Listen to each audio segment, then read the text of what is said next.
grado de los valores 1.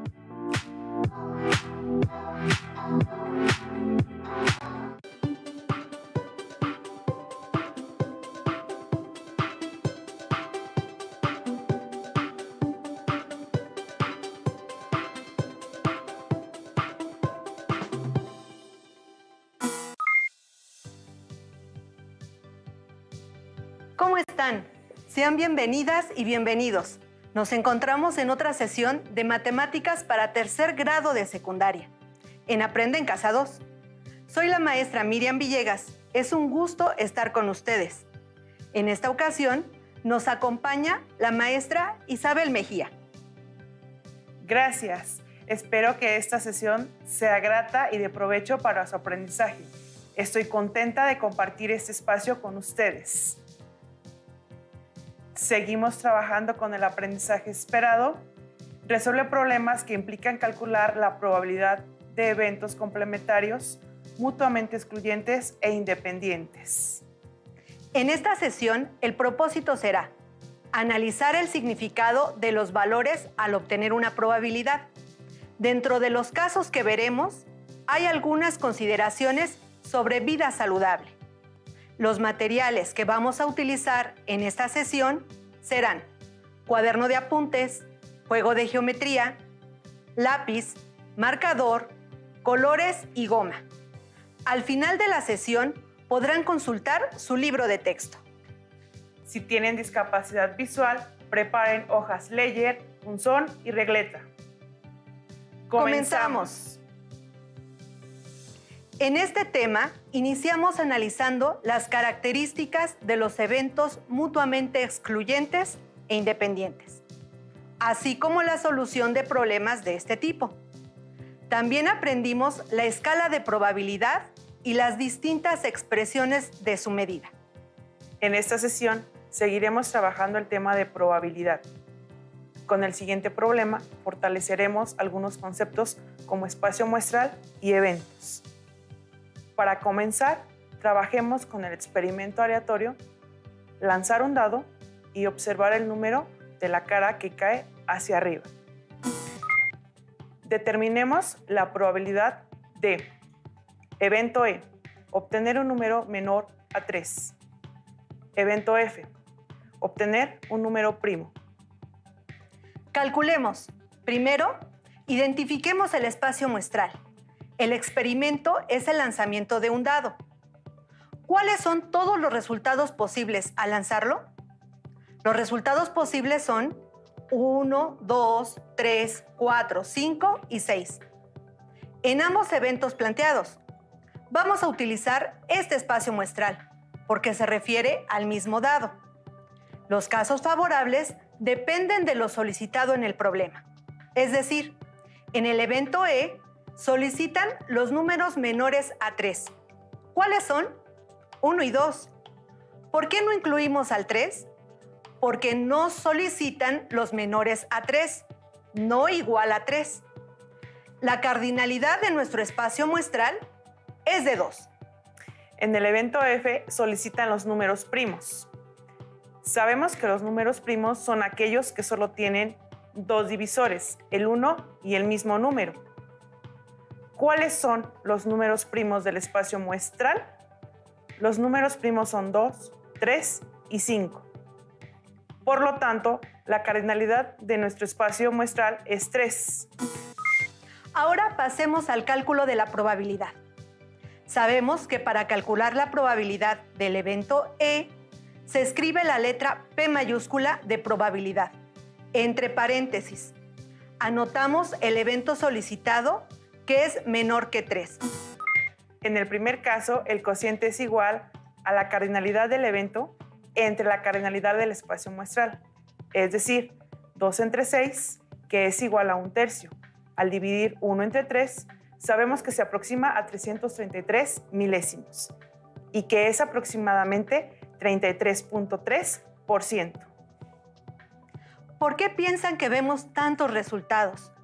¿Consideran que indican varias respuestas? Analizando los resultados, observamos que son expresiones numéricas, equivalentes, pues todas tienen el mismo valor y representación diferente.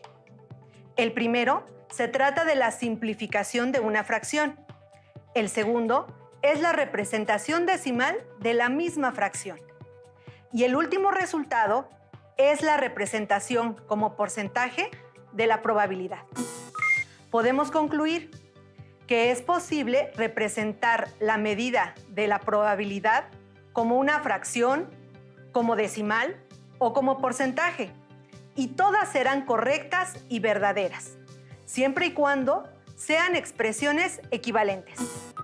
Recordemos que la cardinalidad del evento F es 3 y la cardinalidad del espacio muestral es 6.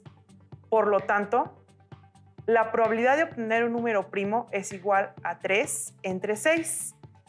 Esto es igual a 1/2, que a su vez es igual a 5 décimos y también al 50%. Recuerden, todos los resultados son correctos, ya que son equivalentes entre sí.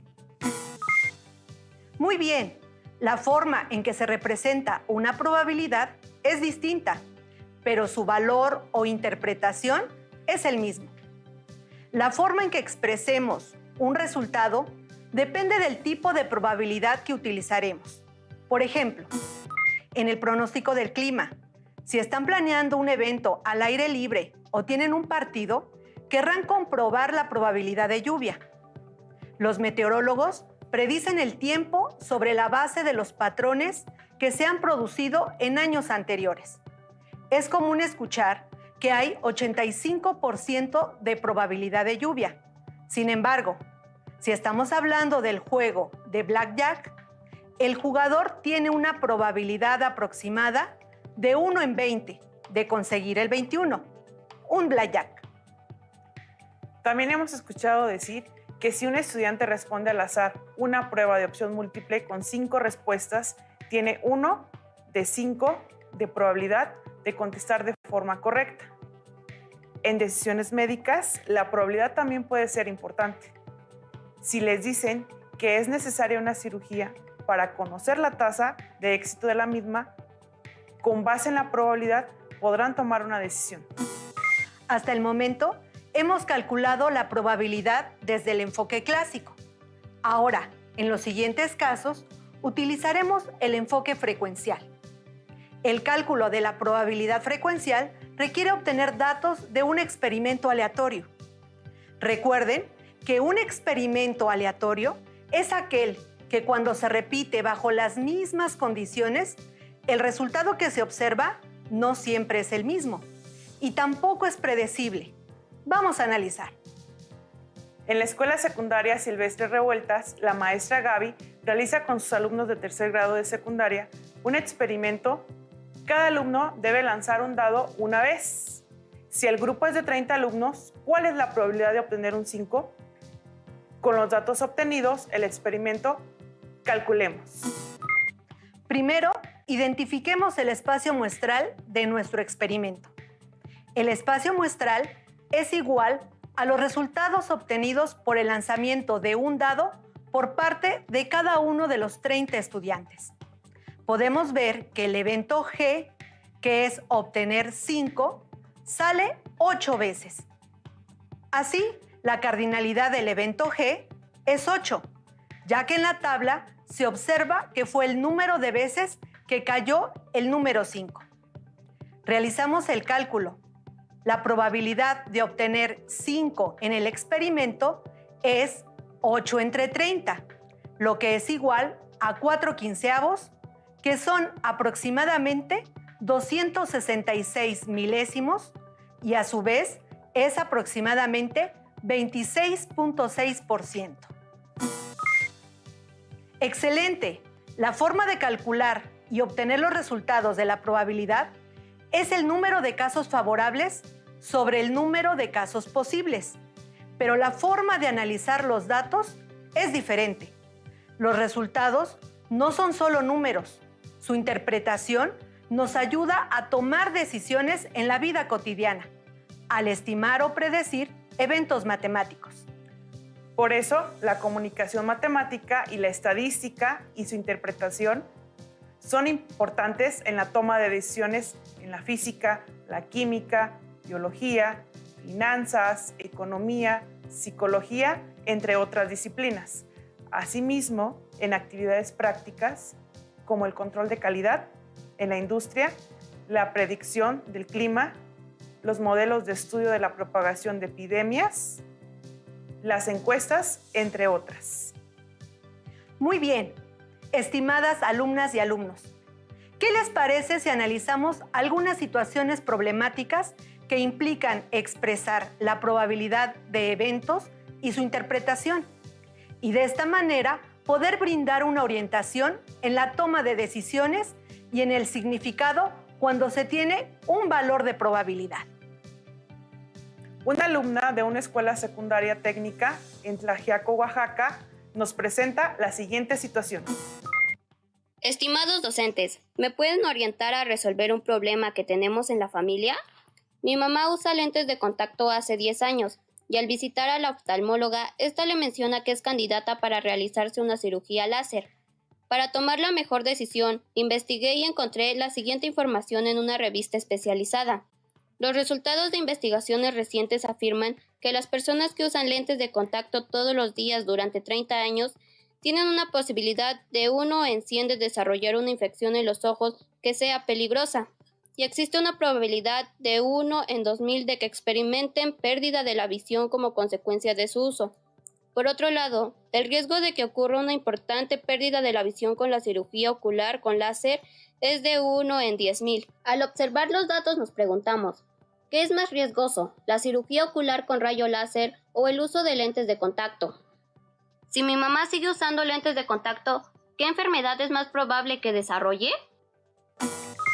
Gracias, Viviana, por compartirnos tus dudas.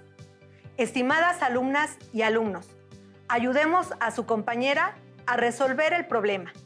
Consideremos qué piensan de la situación. ¿A qué población puede ser relevante conocer estos datos? ¿Por qué? Analicemos la información proporcionada. ¿Qué les parece si la representamos en una tabla para observar todos los datos juntos? En filas, acomodemos la información proporcionada y en columnas, anotemos los valores de la probabilidad utilizando la escritura y representación empleada con anterioridad. Si observan, los datos proporcionados son fracciones, por lo tanto, podemos pasar a decimal y a porcentaje con la intención de compararlos con mayor facilidad. La probabilidad de desarrollar una infección es 1 sobre 100, que es igual a 1 centésimo, igual a 1%. La pérdida de visión tiene una probabilidad de 1 entre 2000, que es igual a 5 diezmilésimos, igual a 0.05%. Y por último, la probabilidad de pérdida de visión durante la cirugía con rayo láser es de 1 entre 10.000, que es igual a 1 diezmilésimo, igual a 0.01%. Representar la probabilidad en forma de fracción, decimal y en porcentaje nos permite interpretar la información de una forma más segura y acertada para tomar la mejor decisión. Analizando qué probabilidad es mayor, qué conviene, una probabilidad mayor o menor, qué es más riesgoso, la cirugía ocular con rayo láser o el uso de lentes de contacto. De seguir usando los lentes de contacto, ¿qué enfermedad es más probable que se desarrolle? La probabilidad mayor es la de desarrollar una infección, al ser del 1%.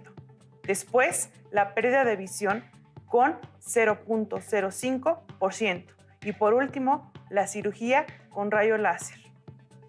Es más riesgoso el uso de lentes de contacto, ya que cuenta con una probabilidad mayor de infección y pérdida de visión que la cirugía con rayo láser.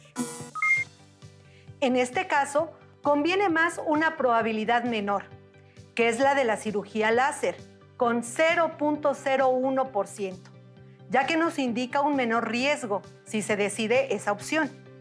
Ahora, si se continúa usando lente de contacto por un tiempo prolongado, es más probable sufrir de una infección que perder la visión. Si analizan este tipo de problema, tener una probabilidad mayor no es buen signo, porque estamos hablando de riesgos y estos, al ser menores, nos brindan más tranquilidad y certidumbre al momento de tomar una decisión. Esta información puede ser relevante para las personas que por necesidad emplean lentes de contacto o incluso para quienes los usan como accesorios. El cuidado de la salud integral es responsabilidad de cada persona. Agradecemos a la alumna de la Secundaria Técnica de Tlaxiaco, Oaxaca, que nos haya compartido esta situación problemática. Con el apoyo de todos, fue fácil resolver. Estimadas alumnas y alumnos, ahora tenemos comunicación con el alumno Lalo de la Escuela Secundaria Federal de Atlixco, Puebla, quien nos propone el siguiente reto. Estimados compañeros, les solicito su orientación. Mi papá quiere comprar una camioneta y en la agencia de autos le brindaron la siguiente información. El empleado realiza registros mensuales de las unidades vendidas y nos mostró las ventas probables para el siguiente año. 0.42 de las camionetas de carga, 52% de las camionetas familiares y 5 sobre 100 de camionetas deportivas. En el caso de los autos, los Discret 32%, los Favorit 0.58 y los Lutze 1/10. Mi papá me preguntó, utilizando la representación en porcentaje para comparar la probabilidad, ¿qué unidad es la más y menos vendida de los dos tipos? Si mi papá quiere comprar una camioneta y se guía por el que tiene mayor probabilidad de venta, ¿cuál sería? Gracias, Lalo, por compartirnos tus dudas. El problema maneja dos tipos de vehículos, camionetas y autos, y expresan la probabilidad de diferentes formas. Estimadas alumnas y alumnos, ¿qué les parece si primero ordenamos la información proporcionada? Maestra Isabel, ¿nos podría ayudar, por favor? Claro, maestra Miriam. Para organizar la información, ordenemos los datos proporcionados en una tabla, de acuerdo con la forma en que nos proporcionaron la probabilidad, por el tipo de camioneta y auto. Empezamos por llenar los valores faltantes, cambiando de fracción a decimal y a porcentaje, como en el problema anterior. En el caso de porcentaje a decimal, el punto decimal se recorre 2 lugares a la izquierda, y en el caso de número decimal a fracción, se expresa como fracción decimal, es decir, con denominador 10 o 100. Sí, por ejemplo, al 52% de la camioneta familiar se le recorre el punto 2 lugares a la izquierda, tenemos 0.52, que es igual a 52 centésimos. En el caso del auto Favorit, para el que nos proporcionaron como dato 0.58, es igual a 58 centésimos o 58%. Con la tabla completa y manejando la misma representación de probabilidad, ya podemos ayudar a Lalo a contestar las preguntas que le formuló su papá. Analizando los resultados de la tabla y considerando los dos tipos de vehículo, podemos concluir que la unidad con mayor probabilidad de venta es el auto Favorit, con el 58%, y la unidad con menor probabilidad de venta es la camioneta deportiva, que cuenta con solo el 6% de probabilidad de venta. Para la segunda pregunta de Lalo, analizando las camionetas y tomando la decisión de acuerdo con la que tiene mayor probabilidad de venta, sería la camioneta familiar, con 52%. Para tomar la mejor decisión, ahora la probabilidad favorable no es la menor. Por el contrario, se considera la unidad que tiene mayor probabilidad de venta. Agradecemos al alumno Lalo por proporcionarnos tan interesante situación problemática. Muy bien, con estos dos problemas, ¿qué les parece si analizamos lo considerado hasta el momento en esta sesión. ¿Cuál es la diferencia entre este problema y el anterior? Siempre se debe considerar la probabilidad mayor para tomar una decisión. ¿Qué tipo de probabilidad se estudió en estos problemas? ¿Clásica o frecuencial? Claro, maestra Isabel. La diferencia entre los dos problemas es que en el primero debe considerarse la menor probabilidad para la toma de decisiones, por involucrar un riesgo para la salud. Y en el segundo problema se deben considerar tanto la probabilidad más alta como la menor, en función del número de vehículos vendidos en cada agencia automotriz, para poder comparar y así tomar la decisión de elegir una camioneta para comprarla.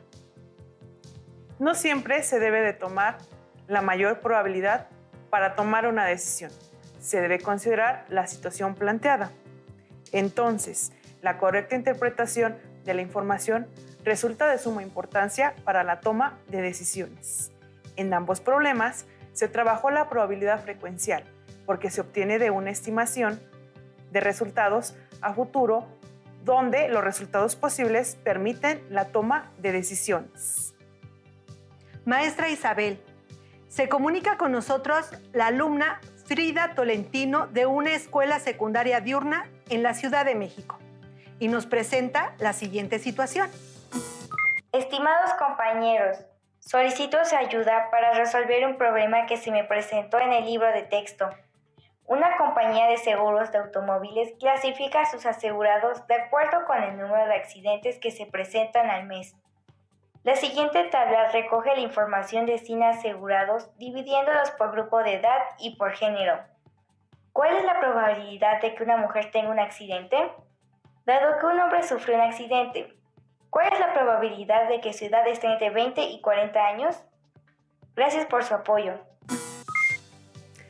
Gracias, Frida, por compartir el problema. Es importante analizar con cuidado la pregunta e identificar de dónde obtener los datos, porque la forma de calcular la probabilidad ya la conocemos. Para responder a la primera pregunta, si queremos calcular la probabilidad de que una mujer sufra un accidente, es importante considerar la totalidad de las mujeres, ya que no estamos tomando en cuenta la edad. Veamos aquí que 14 mujeres de un total de 100 asegurados sufrieron un accidente. Por lo tanto, la probabilidad es de 14 entre 100, es decir, 14 centésimos o 14%. Ahora, para calcular la probabilidad de que un hombre de entre 20 y 40 años tenga un accidente, debemos considerar los siguientes datos. En la tabla buscamos el número de hombres dentro de ese rango, es decir, 20 y 40 años, que son 35, entre el total de hombres, que son 86. Al dividir, obtenemos que es igual a 406 milésimos e igual a 40.6%. Es decir, la probabilidad de que un hombre de entre 20 y 40 años sufra un accidente es de 40.6%. Lo importante en este tipo de problemas es comprender qué nos solicitan e identificar cuál es la totalidad del evento que se está analizando en una situación. ¿Qué te parece, maestra Isabel, si en este mismo problema les planteamos nuestro primer reto de la sesión? Muy bien. Estimadas alumnas y alumnos, ¿cuál es la probabilidad de que una persona de 60 años que tiene un accidente sea mujer? Recuerden, analizando los datos tenemos el número de mujeres mayores de 60 años que tuvo un accidente es 1. Por otro lado, el total de mayores de 60 años, tanto mujeres como hombres, que tuvo un accidente es de 13 personas. Entonces, la probabilidad de que una persona mayor de 60 años sea mujer es de 1 entre 13, que es igual a 76 milésimos, igual a 7.6%. Gracias, Frida, por compartirnos tan interesante situación, en donde intervienen datos por edad y género para el cálculo de probabilidad. ¡Excelente! Ahora, estimadas alumnas y alumnos, les proponemos el siguiente reto. ¿Preparados? Tomen nota de sus resultados y conclusiones en su cuaderno. En un hospital, en la sala de recuperación, hay 100 personas, de las cuales 35 sufrieron alguna fractura y 62 son diabéticos. Algunos de ellos presentan ambas condiciones. Si hay 12 personas que no tienen fractura ni son diabéticos, con esta información, una enfermera se pregunta: Evento H. ¿Cuál es la probabilidad de escoger una persona de la sala de recuperación que tenga diabetes y esté fracturada? En el hospital cuentan con un número limitado de medicamentos de alto espectro que alcanza para solo el 10% de los pacientes y le preocupa que no sean suficientes para cubrir todo el turno. Evento J. El médico internista del turno solicita un paciente que sea del grupo de los diabéticos para hacer ciertas pruebas de resistencia. Por lo tanto, también requiere que este paciente no tenga fractura. ¿Cuál es la probabilidad de escoger al azar un paciente con estas características? Iniciemos ordenando la información del problema en una tabla, teniendo cuidado de ubicar los datos de forma correcta. Acomodemos en 3 columnas a los pacientes que tienen fractura y a los que no, así con una columna del total. De forma horizontal, anotamos a los diabéticos y a los que no lo son, así como el total. Empecemos a anotar los datos. Son 100 personas en total. 35 es el total de fracturados. 62 es el total de diabéticos.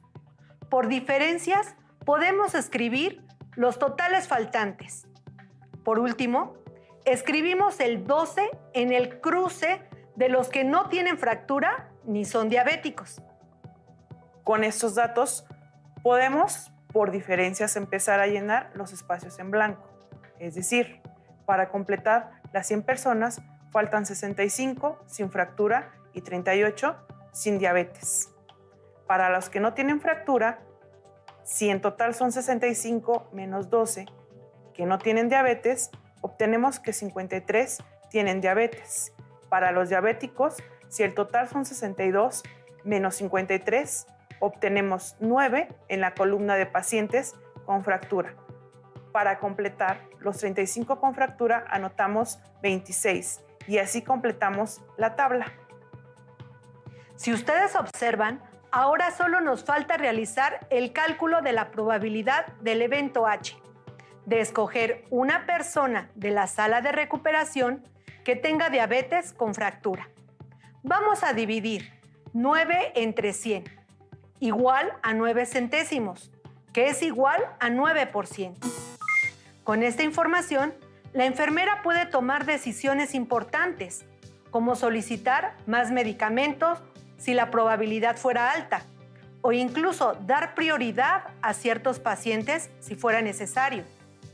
En este caso, la probabilidad del 9% les permite organizar con mayor tranquilidad la distribución de los medicamentos, ya que la demanda es menor a lo contemplado. Por último, en el evento J nos solicitan de los diabéticos la probabilidad de que el paciente no tenga fractura. La probabilidad es igual a 53 entre 62, igual a 85 centésimos, igual a 85%. La probabilidad de tener un paciente diabético sin fractura es del 85%. Es muy importante la comprensión de lo solicitado. En este último inciso, no hablan de toda la sala. Nuestro espacio muestral son solo los diabéticos, que son 62 pacientes. Y el evento solicitado, que son los pacientes que no tienen fractura, es de 53. ¿Notaron ese importante detalle? Con la información obtenida del 85% de los pacientes, el médico internista puede considerar para la prueba no solo a un paciente, ya que cuenta con varios pacientes con la característica que requiere para el estudio. Muy bien, estimadas alumnas y alumnos. En el tema de esta sesión, analizamos las diversas formas de expresar un valor de probabilidad que son fracción, decimal o en forma de porcentaje, las cuales, a pesar de escribirse de forma diferente, representan lo mismo. También, con esos diferentes valores se examinó el significado de los resultados al obtener una probabilidad que se revisó su adecuada interpretación. En algunas ocasiones, una probabilidad alta es lo mejor, pero en otras es todo lo contrario, dependiendo del contexto del problema y de la información solicitada. Espero les haya quedado claro. El matemático francés Pierre-Simon de Laplace, uno de los pioneros de la probabilidad, afirmaba que esta disciplina es en el fondo sentido común, reducido a cálculos. Así que espero que trabajen en los cálculos para facilitar la toma de decisiones a nuestro sentido común.